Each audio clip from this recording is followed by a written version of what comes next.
소란을 피운다든지 아니면은 규율에 위반되는 부정물품을 소지했다든지 전혀 없었습니다.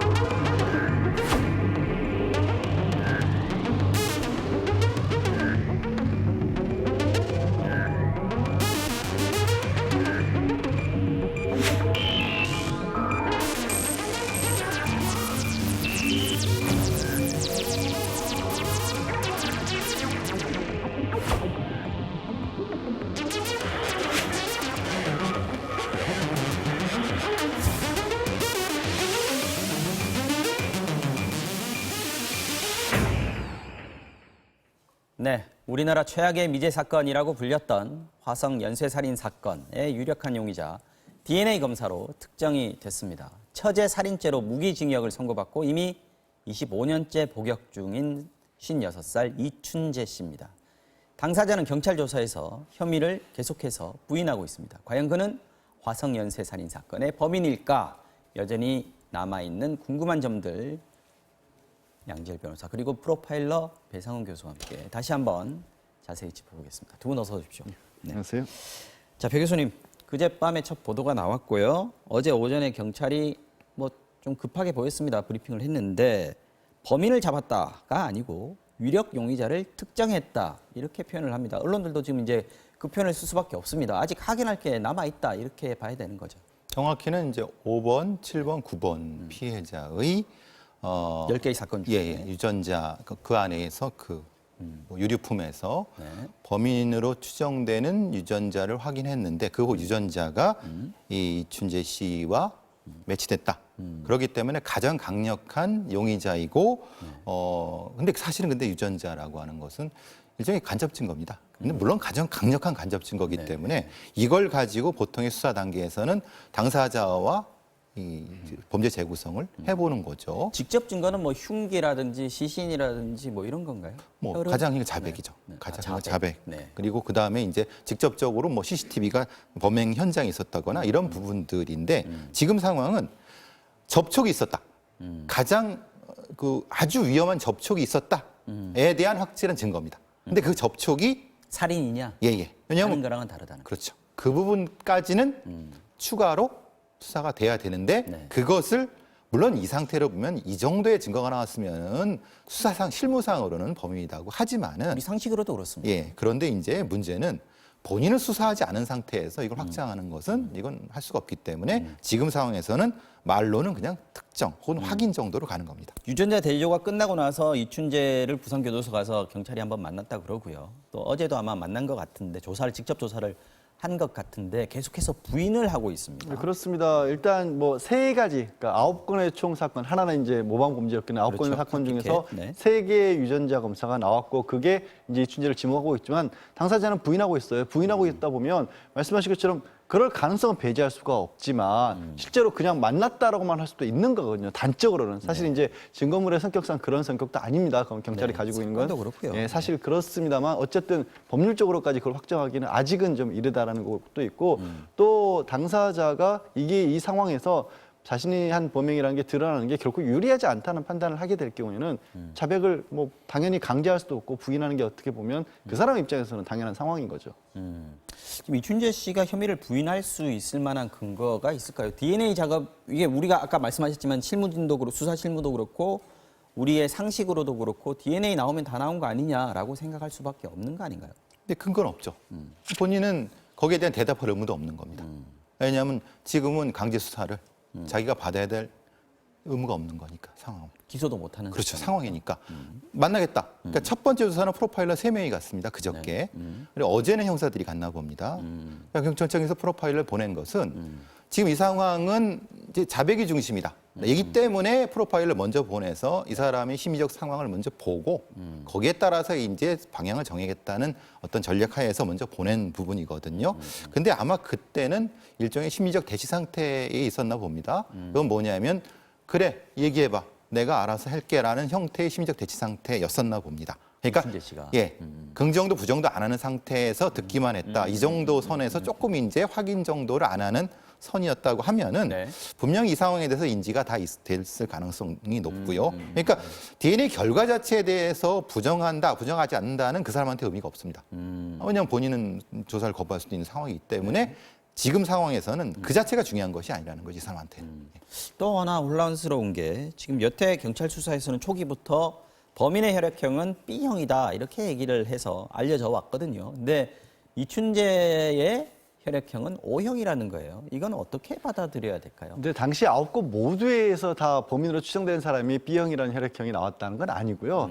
그때도 그 혈액형이라고 하는 게 과연 이 범인의 것인지 아니면 피해자나 혹은 피해자 주변인의 인물의 것인지는 확정이 안 된 상황이었습니다. 근데 가장 많이 나온 게 B형이었다는 정도의 의미였기 때문에 그렇군요. B형만을 집중적으로 수사했다고 보기는 어렵고요. 아하. 또 이제 86년부터 91년까지 사건이 있었는데 맞습니다. 이게 얼마 전 일 같지만 30년 전이에요. 네. 그때 사실 이 과학수사 기법이라고 하는 건 지금은 비교될 수도 없을 정도로 굉장히 많이 낙후돼 있었죠. 네. 이춘재 씨 같은 경우에도 그때 어떻게 보면 그 당시 사건이 있었을 때도 유전자 검사 한 번 하기 위해서 일본에 그 샘플을 보내서 일본에서 오는 걸 건너서 받아야 될 정도로 우리는 전무했던 그런 상황이었기 때문에 혈액형만 가지고 경찰이 B형만 들여다봤다라고 하기에는 조금 좀 오순이 있죠. 이 그때 부분을 제가 혈액형 조사 예. 자체가 잘못됐을 수 있다는 건가요? 조사 기록이 없습니다. 아, 예. 예, 지금 공식적으로. 저도 이제 저 선배들한테 듣기도 그렇고 지금 나오는 얘기들 뭐냐면 네. ABO 타입을 어떻게 확정했는지에 대한 기록 자체가 없다고 합니다. 그러니까 말하자면 이것은 누군가가 이걸 했을 거라고 생각을 하고 전임 수사팀이 했다고 생각하고 했을 가능성이 높습니다. 누가 얘기했으니까 그런 예, 거다라고 예, 예.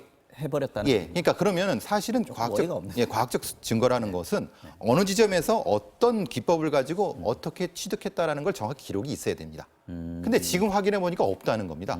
그럼 누가 B형이라고 얘기냐 그랬더니 지금 찾아보겠다는 거예요.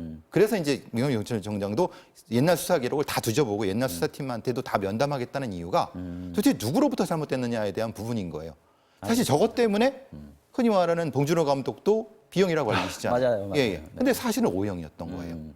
근데 어쨌든 이춘재가 O형이라고 해서 범인이 아니라는 근거로 받아들일 수는 없다라는 거죠. 전혀 없고요. 네. 저도 이제 당시 수사팀장이었던 하승균 전 서장으로부터 직접 얘기를 들었는데 네네. 본인이 그러니까 2번, 2번, 3번부터 계속 수사를 했었는데 B형으로 특정한 사실이 없다라는 거예요. 그러니까 왜 B형이로 나는지 본인도 모르겠다고. 기록이 하시더라고요. 없는 겁니다. 근데 왜 B형이 나는지 저도 모르겠습니다. 알겠습니다. 자, 그렇다면 검거 때 청주에서 검거가 됐습니다. 처제 살인 사건으로요. 근데 화성에서 태어나서 연쇄 살인 사건이 일어난 그 당시에도 화성에 주소지가 있었다. 거기 살고 있었다. 이게 지금 밝혀진 상황인 것 같습니다. 네. 이게 유력한 근거가 되는 거죠, 이것도. 사실 처음 이 인물이 청주에서 살인 사건을 저질러서 체포가 돼서 처벌을 받았다라는 얘기를 듣고 왜 청주에서 화성으로 가서 그 약간 사건을 의아했어요. 저질렀을까 의아했었는데 이 화성 연쇄 살인 사건이 있는 기간 내내 화성에서 머물렀고 사건이 벌어졌던 곳들 중심지에 주거지가 있었던 것으로 지금 밝혀졌죠. 그리고 태어난 것도 화성이었기 때문에 정확히 이 부분은 맞아 떨어지고 다만 여기서 의문이 되는 건 91년과 94년 사이 이 3년이란 공백 기간에는 그런 범죄를 저지르지 않았을까? 않았을까? 그거가 오히려 더 궁금한 거죠. 여죄가 있을 수 있는 거죠. 충분히 가능합니다. 그런데 이제 여죄 종류가 사실은 좀 걸리는 것은 지금의 1건과 2건은 XR이고 3건부터 7, 9건까지는 교살이거든요. 뭐냐면 범죄 수법이 진화에는 관계가 있었는데 엑살이라는 거는 손으로 목을 조르는 거고 교살은 교살은 도구를 조른 거고. 사용하는 부분이거든요. 그러니까 이게 범죄 수법이 애모가 진화한다고 저희는 표현하는데 네. 문제는 다시 그 청주에서 갔을 때는 다시 퇴행적 손으로 갔단 말입니다. 그리고 약물을 사용했다는 거예요. 그건 뭐냐면 퇴행적인 상황이랍니다. 뭐냐면은 자기가 충분히 자기 힘으로 제압할 수 있음에도 불구하고 다른 걸 의존한다는 건 심리적으로 퇴행한다는 의미가 되거든요. 퇴행한다는 의미는 경험치가 낮다는 의미로 저희는 받아들입니다. 그러면은 비슷한 형태의 그 범죄가 중간에 비었다는 것은 설명이 될 수 있다. 그러니까 그것만이 아니라 조금 작은 낮은 범죄는 했을 수 있지만 아하. 살인 사건이 중간에 껴 있을 수 있다는 가능성 떨어진다라고 범죄 심리적 흐름으로서 그렇게 판단할 수 있습니다. 그런데 이건 확정할 수가 없는 거고 그냥 흐름상으로 그렇다는 말씀입니다. 알겠습니다. 아까 저희가 과학수사 얘기를 했는데 영화 살인의 추억에 이런 장면이 나옵니다. 범행 현장에 머리카락이나 털이 없다. 분명히 온몸에 털을 밀었을 거다. 그래서 목욕탕에 가서 수사를 합니다. 송강호 씨가. 이게 물론 영화와 실제 좀 다르겠습니다만 당시에도 수사가 좀 주먹구구식으로 이루어졌다. 이런 얘기들은 많이들 하지 않겠습니까? 오히려 이 사건이 우리 경찰 수사의 그 과학 수사가 발전하는데 상당히 역설적으로 도움을 줬다. 이렇게 얘기하던데 맞습니다. 일종의 자극제가 된 거죠. 네. 그 시기가 미국으로 본 게리 리지웨이라고 하는 미국 최악의 살인마가 활동했던 시기고 그 시기 너머에서 잡히게 됩니다. 90년대 초반에 비슷한 시기에 이제 됐던데 그 범인도 하필이면 DNA로 잡히게 되는 거거든요. 그러니까 이제 그 정도기 때문에 실제로 그거에 대한 자극을 많이 받았죠. 실제로 당시의 형사들이나 수사팀들은 의욕은 넘쳤는데 네. 뭘 할 수 있는 방법이 없었던 겁니다. 흔히 말하는 발로 뛰는 방법밖에 없는데 발로 뛰었다고 해서 범인이 잡히는 건 아니죠. 그런 부분에 대한 어떤 상당히 큰 트라우마 때문에 네. 그 뒤에 바로 국가수의 DNA 기법이라든 이런 것이 급격하게 들어오게 되고 증거를 어떻게 취득해야 되는가. 그러니까 증거의 현장을 당시에 이제 봉준호 감독이 살인의 추억에서 막 그 현장을 훼손하고 넘어지고 싸우고 맞아요, 이런 맞아요. 부분 있죠. 네. 실제 존재했던 거거든요. 근데 그렇게는 안 된다. 이후에는 매뉴얼을 반성을 좀 했군요. 그렇죠. 매뉴얼을 만들어서 정확히 현장을 보존하고 초동수사 어떻게 한다 그런 것을 하게 된 좀 비극적이지만 그런 계기가 됐던 거는 맞는 것 같습니다. 역설적으로 우리 경찰 수사에는 좀 발전하는 데 도움이 됐다 이렇게 볼 수 있을 것 같습니다. 근데 뭐 DNA 그 대조 기법이라는 게 당시에 세계적으로도 아주 초보적인 단계였다고 맞습니다. 얘기를 들었습니다.